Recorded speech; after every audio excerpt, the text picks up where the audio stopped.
मन शांत करणारी आणि संकटातून मार्ग दाखवणारी स्वामींची छोटीशी गोष्ट. प्रत्येकाच्या जीवनात संकटे येतात. एकदा सोलापूरचे एक स्वामी भक्त खूप मोठ्या आर्थिक संकटात सापडले. व्यवसायात अतोनात नुकसान झाल्यामुळे त्यांच्यावर कर्जाचा डोंगर झाला.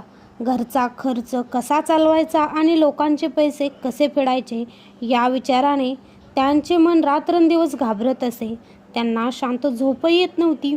अशाच एका अस्वस्थ रात्री मनातील भीती अनावर झाल्यामुळे ते स्वामींच्या मूर्तीसमोर बसून रडू लागले आणि म्हणाले, स्वामी, माझे मन खूप घाबरते.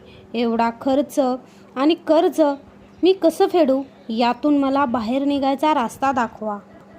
त्याच रात्री त्यांना एक स्वप्न पडले. स्वप्नात साक्षात स्वामी समर्थ त्यांच्यासमोर उभे होते. स्वामी त्यांना अत्यंत प्रेमाने त्यांच्या पाठीवर हात ठेवत म्हणाले, तुझ्या पाठीशी मी असताना तू उद्याची काळजी का करतोस? अरे, हे खर्च, हे कर्ज या व्यावहारिक गोष्टी आहेत.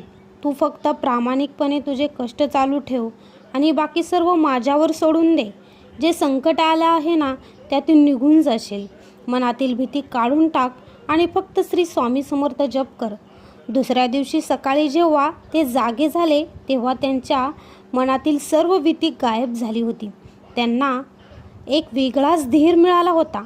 त्यांनी स्वामींच्या शब्दावर विश्वास ठेवला आणि घाबरणे सोडून दिले. शांत डोक्याने कामावर लक्ष केंद्रित केले.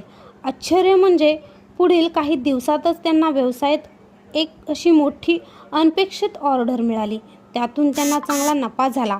त्या नफ्यातून त्यांना त्यांच्या घराचा कर्ज तर सुटलाच, पण हळूहळू सर्वच कर्जही फिटले. या गोष्टीवरून काय शिकायला मिळते? भीतीतून मार्ग सापडत नाही. जेव्हा मन घाबरते तेव्हा आपली विचार करण्याची क्षमता संपते. म्हणून आधी मन शांत करा. स्वामींवर भार टाका. तुमचा खर्च आणि संकट कितीही मोठे असले ते स्वामीच्या शक्तीपुढे मोठे नाही. भिवू नको, मी तुझ्या पाठीशी आहे या वाक्यावर पूर्ण विश्वास ठेवा. स्वामींवर विश्वास असेल आणि स्वामी भक्त असेल तर एक लाईक नक्की करा.